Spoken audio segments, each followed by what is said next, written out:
First and foremost, I want to give all praises, honor, and glory to Yahweh, Bahasham, Yahweh Shai, Bahasham, Rakha Kodash. Double honors to the elders and the apostles of Great Millstone, and peace and blessings to the elect. And, yeah, this article here, okay, just more information. As you can see, the time is drawing nearer and nearer, and these warnings of food shortages and famines, all right, are sounding louder and louder. Okay, now it says here from ZeroHedge.com, it says that the summer of starvation. Okay, the summer of starvation, and we're talking about worldwide starvation. Okay, which is also prophesied in the scriptures. Now it says here, soaring fertilizer prices unleash chaos, hunger worldwide. One of the most pernicious consequences, if primarily for the anti-Russia West, resulting from the Ukraine war, has been the unprecedented spike in fertilizer prices, which among other things has sparked a historic surge in food prices and collapse in supply chains around the globe, as we discussed in these articles published over the past few months. And that's the thing, people think that, food just comes by magic.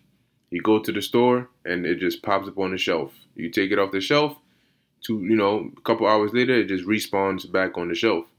But they don't understand agriculture. They don't understand what a supply chain is. They don't understand why these things are tightly coupled the way that they are, okay, and interdependent on each other. And when you have the halting of one, that in essence, stops everything else. It backs everything else up. If you think about it in the form of a ring, okay, if everything is going in a ring or in a circle, let me actually type something right here. Ring, say wallpaper, right? Get an image of a ring. And all right, maybe this is not bad. This I could use something like this right here, just to show you something, right? So this is just a picture of a ring. Now, say where this light is farming and agriculture, right? And then say you have maybe somewhere here you have factories and production, right? Somewhere here you have sending it to the stores, right? Driving it, shipping it, to the stores, and then you have somewhere around here you have imports, right? And then you bring it back, whatever the case is, right? So if you have farmers and, they do the production on here, this is the constant cycle, right? It's in a ring. So it's linked together because this part depends on this part depends on this depends on this, and it goes on just like that. And if every part is functioning correctly, then everything is good. Everything is moving smoothly. But when you have a bottleneck or you have a disruption somewhere, in this case, we'll take fertilizer prices, right? When fertilizer prices soar, farmers it's harder now for them to perform their job, or if they do, because remember, a farmer planting crops, the fertilizer, you need a lot of that, or else you can only really fertilize the certain part of your farmland that you have enough fertilizer for, okay, which would help. So let's just say there's some disruption here that either is going to limit, right, cut down the amount that they're able to then, send to the factories to be manufactured and, packed together to be shipped off. It'll either limit that, or it'll take longer, or they just won't be able to send anything out at all. So you have a problem over here, and then what does that mean? That means that everything else gets backed up. Because if they're not sending enough, or they're not able to complete this step, then that means that the factories ain't getting anything from here to manufacture. And if if the factories are not being able to manufacture and package things, then that means it can't be sent off. Nothing is being sent off to the supermarket. And if nothing is being sent off to the supermarket, that means when you go there, there's nothing to eat. I did that to show you because people don't understand this cycle. Okay, the average individual thinks that you just go to the market, poof, it's there. They don't see what it's dependent on. So when you have articles like this that are warning you about fertilizer prices soaring and how that's going to unleash chaos, and it's going to, inflation is the gas prices, oil prices, inflation is making it harder for the farmers that are here to do their job. And when that's whatever difficulties they face, it reflects on you. Okay? Because they pass it on down to you. The farmers say, I had to pay this much for this. Factories got to pay this much for this. Then they pass it on to you. Stores are going to increase prices because the store has to pay more to get the stuff from these guys. So the store is going to say, well, I'm not going to pay that and then you can just buy it at the same price. No, I'm going to pass on those expenses to you by increasing prices. Now, in this case, it's getting to the point where you ain't getting nothing to eat. A lot of people are gonna be faced with that reality. Speaking of eating, right? You got a commercial here on food. So it's interesting. Now it says, fast forward to today, when we have some good, some bad, and some pretty terrible news. The good news is that fertilizer prices have eased modestly from all-time highs, as the following chart of Tampa ammonia CFR spot prices shows. I'm guessing it's this part right here. The bad news is that the price hasn't dropped nearly enough. According to Bloomberg, the glut of fertilizers piling up at the biggest Brazilian ports signal that the price of the nutrients has to drop further before farmers start buying. But keep in mind that it's not just scarcity of fertilizer that increases its price. Okay, you have the devaluing of the currency that makes it harder and more quote unquote expensive to buy, as well as other factors that are taking place. So just solving one thing will not fix the problem. It says in Paranagua, private warehouses reached their maximum storage capacity of 3.5 million tons. Luis Teixeira da Silva, Paranagua's operations specialist, told Bloomberg. A terminal operated by VLI Logistics, one of the two at Santos Port that store fertilizers, is also full. All right. Let's get the important parts. As noted above, the price of fertilizers across the globe has exploded to unprecedented levels, and Brazil has been no exception. We have here, that's a problem because the agriculture-heavy country and food source for half the globe imports nearly 85% of its fertilizer, and Russia is the main origin. Isn't that interesting? So this country, Brazil, right? I believe we're still talking about, which is a heavy agriculture-heavy country, right? And as you can see, is the food source of half the globe. It depends on fertilizer, 85%. It imports 85% of its fertilizer from Russia. In order for it to be such agricultural heavy, it needs those imports. And here it is, you have a problem with Russia, So it doesn't look too good now, does it? It says as problems or as supplies have normalized, prices have declined over the past weeks, but farmers still aren't buying. They're waiting for further price cuts, according to Marina Cavalcante, an analyst at Bloomberg's Green Markets. Farmers have the expectation that prices will keep falling after declines last week and the previous one, she said. So they'll wait for further decreases to buy. Well, let's see if that happens. Let's see. But, ultimately we know that regardless, let's see. It says here, regardless of whether that happens or not, it's not going to stop the famine that's been prophesied to happen, okay, on a worldwide scale. And here is an example in supply-demand game theory. Brazil is the biggest shipper of several crops, including soybeans.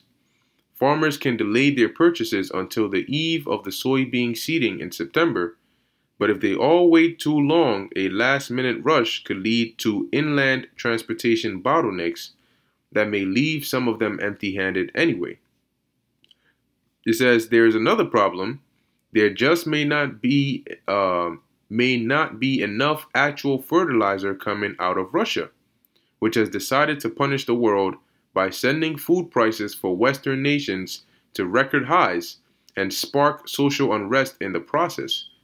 Because people are going to start to feel think of it like this giant factory motor that takes a long time to really get going, right? I think that's what they used. I'm not.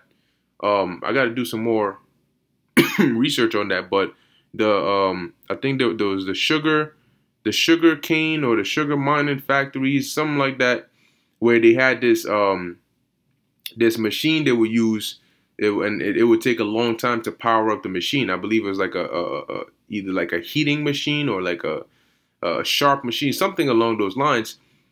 But it would take so long to power it up after it went down that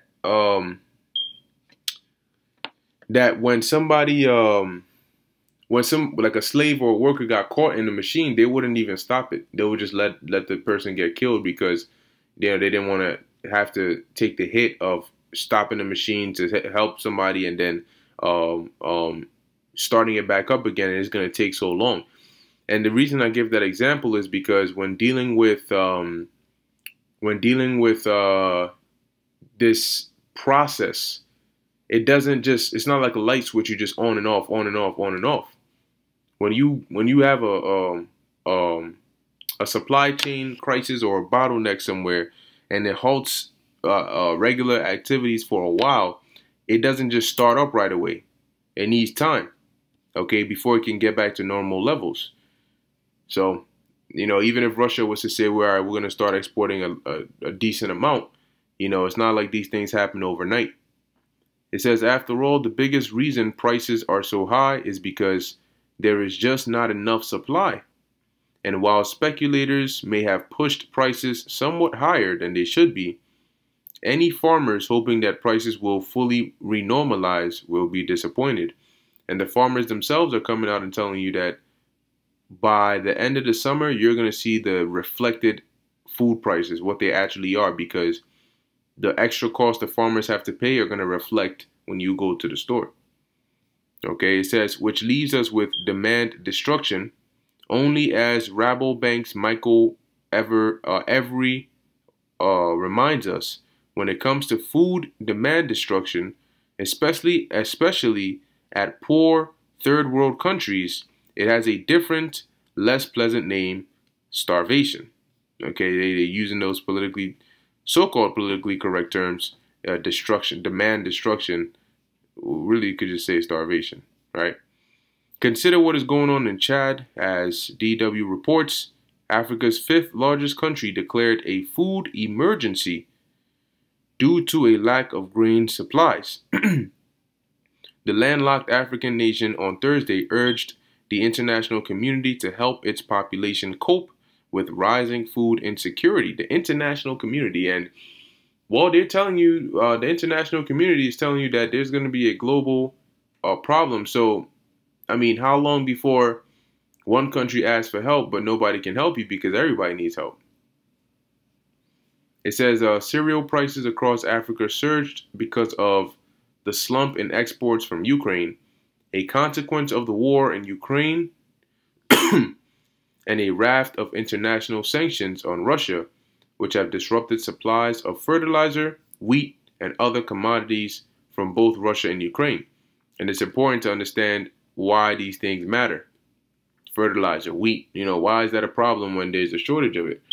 Because people went, well, I don't eat wheat. You got people that will say that, well, I don't eat wheat, not knowing that majority of the foods they eat, in the process of making it, you do need these ingredients. So they'll say, oh, I don't eat wheat, but then they'll go into the store and some of their favorite foods will be out of stock, and they'll wonder why. Then later on they'll come to find, oh, what?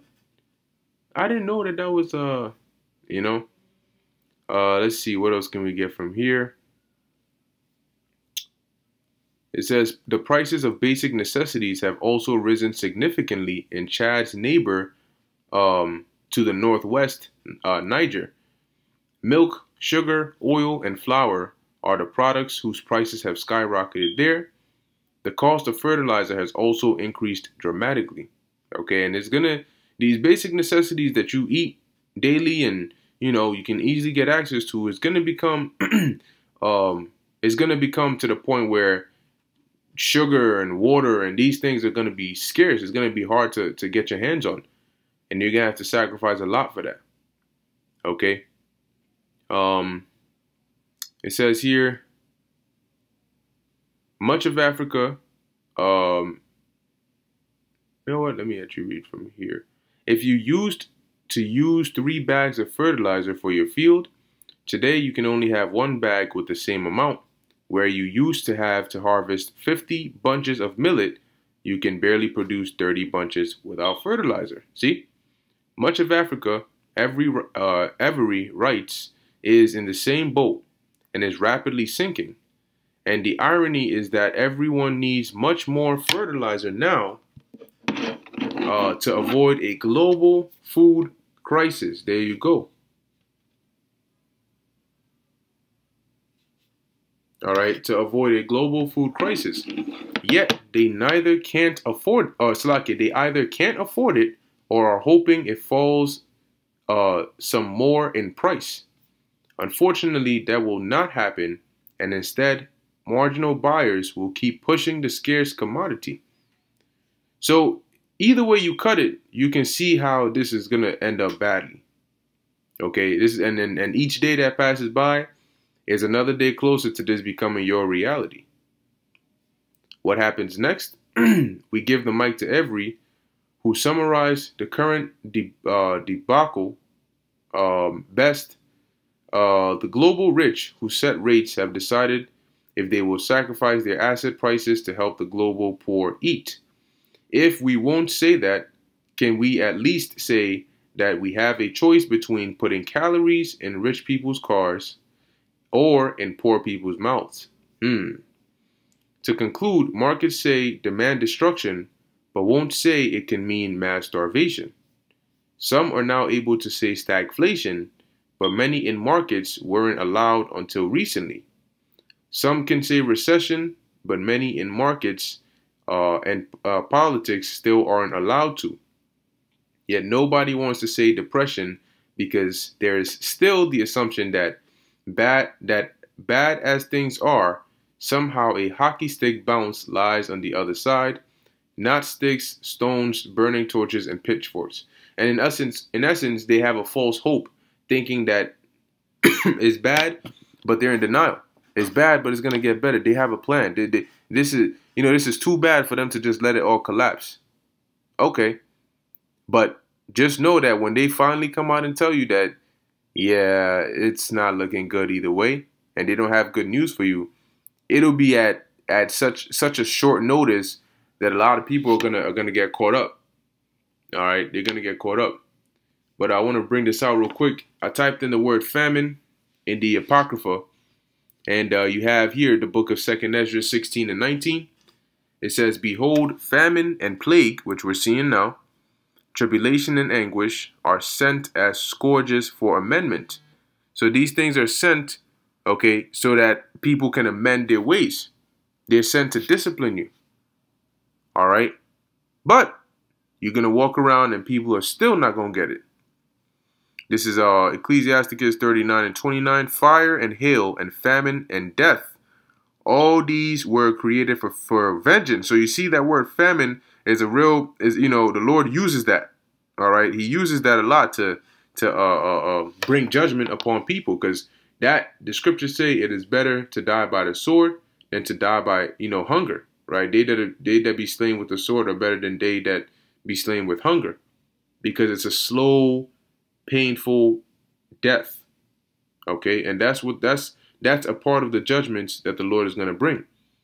2nd Ezra 15 and 5, it says here, "Behold, saith the Lord, I will bring plagues upon the world, the sword, famine, death and destruction. So you see everything that's coming, guess what? It's been prophesied that the Lord is going to bring that. So the Most High really is behind the scenes causing all these um, um, quote unquote unfortunate, inconvenient for the world, right? Events to happen the way they are, that's leading to these prophecies, to his prophecies being fulfilled. 2 Ezra 16:34, in the wars shall their bridegrooms be destroyed, and their husbands shall perish of famine. So you're going to have a lot of people dying, a lot of men are going to be dead, and there's already a greater number of women than there are men. So with a lot of men dead, that's going to leave that's going to, cause the rest of the available men to become more precious, and it's interesting because we're talking about supply and demand. Well, the more of something you have, the less valuable it becomes. All right, and the less of something you have, the more valuable it becomes. So you're going to start to see how the Lord is going to turn things around with this calamity. All right, he's going to set everything back in its natural order. Anyway, with that, I'm going to end it here, Lord willing. That was edifying to the elect. In closing, I want to give all praises, honor, and glory to Yahweh, Bahasham, Yahushai, Bahasham, Rakah Kodash. Until next time, Shalom.